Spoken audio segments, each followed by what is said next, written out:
கோடை வெயிலின் தாக்கத்தில் இருந்து பொதுமக்களை பாதுகாக்கும் விதமாக பல்வேறு பகுதிகளில் நீர்மூர் பந்தல் திறக்கப்பட்டு வருகிறது.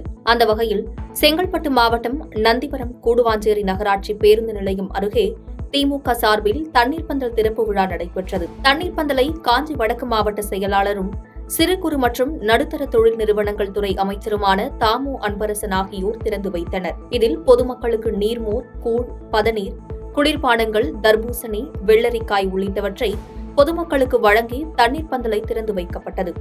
இந்நிகழ்ச்சியில் நந்திவரம் கூடுவாஞ்சேரி நகரமன்ற உறுப்பினர்கள், மகளிரணி நிர்வாகிகள், கழக தொண்டர்கள் என ஏராளமானோர் கலந்து கொண்டனர்.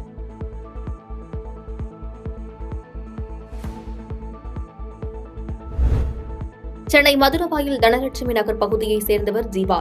10ஆம் வகுப்பு தேர்வு எழுதிவிட்டு தற்போது கோடை விடுமுறையில் இருந்த இவர் இன்று காலை சென்னை மதுரவாயில் பாலத்தின் கீழ் இருசக்கர ஸ்கூட்டர் வாகனத்தில் சென்று கொண்டிருந்தார். அப்போது பின்னால் வேகமாக வந்த லாரி அவரை மோதியதில் தூக்கி வீசப்பட்ட ஜீவா சம்பவ இடத்திலேயே உயிரிழந்தார். இதையடுத்து சம்பவ இடத்திற்கு விரைந்த போக்குவரத்து போலீசார் மற்றும் குற்றவியல் போலீசார் அவரது உடலை மீட்டு கீழ்ப்பாக்கம் அரசு மருத்துவமனைக்கு அனுப்பி வைத்தனர். லாரியை ஓட்டி வந்த டிரைவர் வண்டியை நிறுத்திவிட்டு தப்பிச் சென்று விட்டார். இந்நிலையில் லாரியை பறிமுதல் செய்து காவல் நிலையம் எடுத்து சென்றுள்ள போலீசார் விசாரணை நடத்தி வருகின்றனர்.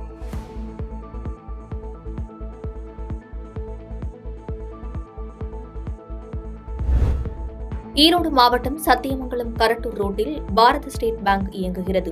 இங்கு நேற்று வங்கியின் முன்பு ஒருவர் பைக்கில் பேக்கை வைத்துவிட்டு கடைக்கு சென்றுள்ளார். இதை நோட்டமிட்ட இருவர் பைக் அருகே வந்து நின்று பேக்கை எடுத்துக்கொண்டு பைக்கில் தப்பி செல்ல முயன்றனர்.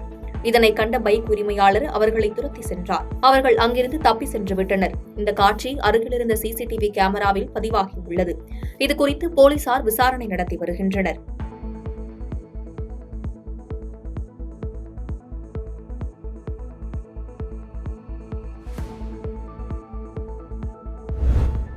காஞ்சிபுரம் மாவட்டம் வாலஜாபாத் பகுதியைச் சேர்ந்தவர் கார்த்திகேயன். இவர் தனியார் கல்லூரியில் பிகாம் 2ஆம் ஆண்டு படித்து வருகிறார். இவர் கடந்த 9 வருடமாக அண்ணா விளையாட்டு அரங்கில் தொடர் ஓட்டப் போட்டிக்கு பயிற்சி மேற்கொண்டு வந்தார். இந்நிலையில் துபாயில் நடைபெற்ற 20 வயதுக்குட்பட்டோருக்கான ஆசிய அளவிலான தடகள போட்டியில் இவர் கலந்து கொண்டு வெண்கலப் பதக்கத்தை வென்று சாதனை படைத்துள்ளார். இதனைத் தொடர்ந்து தடகள வீரர் கார்த்திகேயன் வெண்கலப் பதக்கம் வென்றதைத் தொடர்ந்து காஞ்சிபுரம் சட்டமன்ற உறுப்பினர் CVMP எழிலரசனை சந்தித்து பதக்கங்களை காண்பித்து வாழ்த்து பெற்றார். பின்னர் காஞ்சிபுரம் மாவட்ட ஆட்சியர் அலுவலகத்தில் ஆட்சியர் கலைச்செல்வி மோகனை சந்தித்து பதக்கங்களை காண்பித்து வாழ்த்து பெற்றார்.